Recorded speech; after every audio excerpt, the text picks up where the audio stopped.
சென்னையில் தனியார் பள்ளி பேருந்துகளில் பாதுகாப்பு குறித்து அமைச்சர் எம்.ஆர். விஜயபாஸ்கர் நேரில் ஆய்வு செய்தார்.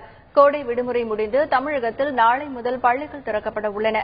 இந்நிலையில் சென்னை மந்திவெளி வட்டார போக்குவரத்து கழக எல்லைக்கு உட்பட்ட 11 பள்ளிகளில் இருந்து வந்த 72 வாகனங்களில் ஆய்வு செய்யப்பட்டது. இதனை போக்குவரத்துத்துறை அமைச்சர் எம்.ஆர். விஜயபாஸ்கர் நேரில் ஆய்வு செய்தார். போக்குவரத்துத்துறை ஆணையர் சத்யபிரதா சாஹூ, வட்டார போக்குவரத்து அதிகாரிகள் உடனிருந்தனர்.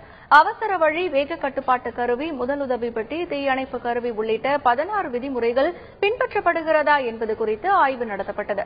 பின்னர் பேசிய போக்குவரத்துத்துறை ஆணையர் சத்யபிரதா சாஹூ, இதுவரை 21,000 பேருந்துகளில் ஆய்வு செய்து தகுதி சான்று வழங்கப்பட்டுள்ளதாக தெரிவித்தார். இந்தியன் ஆர்லுக்குள் அத்தனை வெஹிக்கிள்ஸ்க்கு நம்ம முடிச்சிட்டு ரோடு ஒர்தி கண்டிஷன்ல அந்த வெஹிக்கிள்க்கு ரோட்ல போறதுக்கு சரியான அது முறைகள் இருக்கிறதா, பேப்பர் ஒர்க் நல்லா இருக்கிறதா, பாடி நல்லா இருக்கிறதா, பிரேக்ஸ் நல்லா இருக்கிறதா, ஸ்பீட் கவர்னன்ஸ் இருக்கிறதா, அத்தனையும் இது நம்ம நல்லா பார்த்துட்டு ஸ்கூல்ல அது பசங்களை அது கூட்டிட்டு போகும்போது நல்ல கண்டிஷன்ல இருக்கணும். அது நம்ம ஏற்பாடு பண்ணிருக்கிறோம்.